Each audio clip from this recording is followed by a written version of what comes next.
বাঢ়নী পানীৰে কাল ৰূপ ধাৰণ কৰিছে শিৱসাগৰত।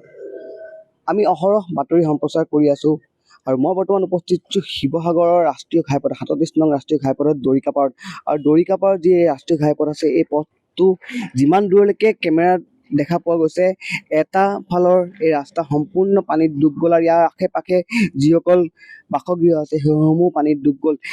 প্ৰায় এবুকুৰো অধিক ইয়াত পানী বৃদ্ধি হৈছে আৰু ইয়াত যিসকল লোক আছে সেইসকল লোকে নিজৰ ঘৰ বাৰী এৰি পেলাই ওলাবলৈ বাই কৰিলে আৰু ইয়াত যিসকল বাসগৃহৰ বাহনসমূহ আছে বা বাইকসমূহ আছে সেইসমূহ সেই তাতে থাকিলেগৈ আৰু তেওঁলোকে সেই বাহন হওক লাগে বাইক হওক তেওঁলোকে তাতে এৰি পেলাই আহিবলগীয়া হ'ল। বহু বস্তু ইলেক্ট্ৰনিক বস্তু ইয়াত থাকি গ'ল, যেনেকৈ ৰেফ্ৰিজাৰেটৰ হওক, ফ্ৰিজ হওক, ৱাশ্বিং মেচিন হওক আৰু অন্যান্য যি ইলেক্ট্ৰনিক সামগ্ৰী আছে সেইসমূহ সামগ্ৰী ইয়াত তেওঁলোকে থাকি গ'ল। আৰু ইয়াত এটা অস্থায়ীভাৱে এটা গৃহ টেণ্ট নিৰ্মাণ কৰি লৈছে আপোনালোকে।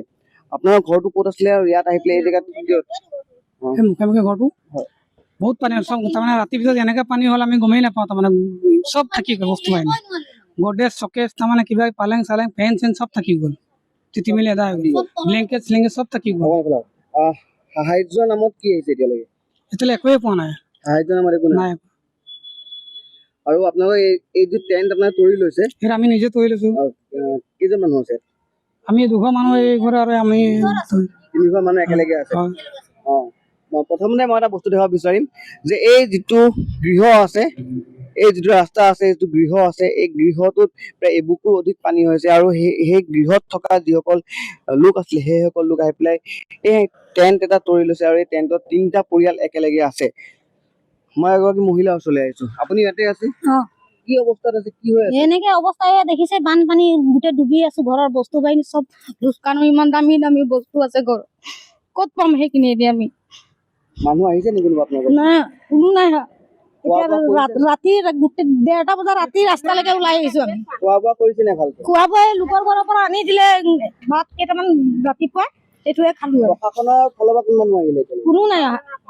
আপোনালোকেতো হাইৱেটোৰ মাজতে টেণ্ট এটা বনাই লৈছে, আপোনাৰ চকুত পৰিছে বা দেখা পোৱা গৈছে, যাৰ কাৰণে মই আহি পেলাই এইখিনি জেগাত ৰলোহি। কোনো অহা নাই নেকি? এতিয়ালৈ কোনো অহা নাই, কোনো এটা খবৰেই লোৱা নাই। খাবলৈ কি দিছে? একো নাই দিয়া খাবলৈ, অকল বিস্কুট 3 পেকেট আৰু পানী বটল। কোনে দিছিলে? বিজেপি ফালৰ পৰা দিছে নেকি? দিছে। মই এতিয়া কোৱা মতে এতিয়া ৰাতিপুৱাৰ পৰা ল'ৰা ছোৱালী তেনেকুৱা লঘোণে ভোকে পানী কিনে একো এতিয়া আমি এতিয়া ফেমিলি 4টা।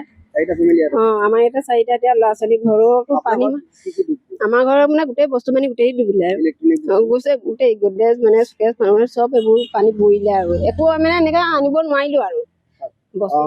মই ইয়াৰ ভিতৰৰ এটা পৰিৱেশ দেখাব চেষ্টা কৰিম যে এই যিটো টেণ্ট তৰা হৈছে, টেণ্টটোত এই যি গৃহ আপোনাৰ একেলগে আছে বুলি কৈছে, এই গৃহসকল একেলগে আছে কাষত থকা, ইয়াত মাত্ৰ এখন ত্ৰিপাল পাৰি পেলাই এই স্থানতে তেওঁলোকে শোৱা ব্যৱস্থা কৰিছে। খুব সম্ভৱ তেওঁলোকে শোৱা ব্যৱস্থা কৰিছে।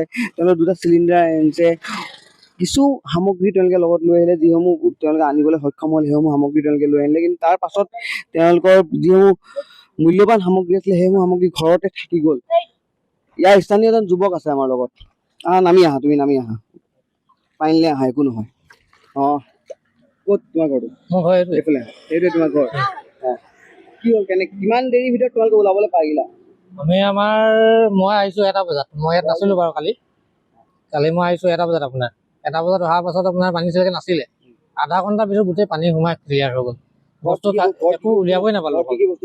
গোটেই আমাৰ ৱাশ্বিং মেচিন, মটৰ, টিভি, ফেন চেন, হয়। আৰু এটা দৃশ্য মই দেখাব বিচাৰিছো, এই যিটো ৰাষ্ট্ৰীয় ঘাইপথ আছে, ৰাষ্ট্ৰীয় ঘাইপথত এটা দীঘল শাৰী দেখা পোৱা গৈছে, বাহনসমূহ এটা দীঘল শাৰী দেখা পোৱা গৈছে। মানে এইটো কথা স্পষ্ট হৈ পৰিছে, ইয়াত যিসমূহ ওচৰে পাজৰে যিসমূহ বাসগৃহ আছে সেইসমূহ বাসগৃহত এবুকু বা একঁকাল হ'লেও পানী হৈছে, যাৰ বাবে ইয়াত এই ৰাষ্ট্ৰীয় ঘাইপথত এটা দীঘল শাৰী, বাহনৰ এটা দীঘল শাৰী হৈ গৈছে আৰু তাত এই বাহনসমূহ ইয়াত ৰাখিবলগীয়া বাধ্যত পৰিছে। কিন্তু বৰ্তমানলৈকে চৰকাৰৰ ফালৰ পৰা বা প্ৰশাসনৰ ফালৰ পৰা কোনো এজন ব্যক্তি অহা নাই এওঁলোকক সাহায্য প্ৰদান কৰিবলৈ। তেওঁলোকে আমাক কোৱা মতে তেওঁলোকে যোৱা নিশা 1:30 বজাৰ পৰা আজি পৰ্যন্ত মাত্ৰ এসাঁজ ভাত খাইছে আৰু কোনোবা এজন ব্যক্তি আহি পেলাই তেওঁলোকে দুটা নে তিনিটা বিস্কুটৰ পেকেট আৰু দুটা তিনিটা পানী বটল দি থৈ গ'ল, কিন্তু সেই ইয়াত 4টা পৰিয়ালৰ বাবে দুটা তিনিটা বিস্কুটৰ পেকেট পৰ্যাপ্ত পৰিমাণৰ নহয় বুলি ক'ব লাগিব। এতিয়া প্ৰশাসনে কি ব্যৱস্থা গ্ৰহণ কৰিব, এনেকুৱা ধৰণৰ যিসকল ব্যক্তি আছে সেইসকল ব্যক্তিক উদ্ধাৰ কৰিবলৈ তেওঁলোকৰ পেটৰ যন্ত্ৰণা মাৰিবৰ বাবে কি ধৰণৰ ব্যৱস্থা গ্ৰহণ কৰিব সেয়াহে লক্ষণীয় হ'ব। যিকোনো খবৰৰ বাবে যোগাযোগ কৰক আমাৰ এই নম্বৰত 9181 307 2221।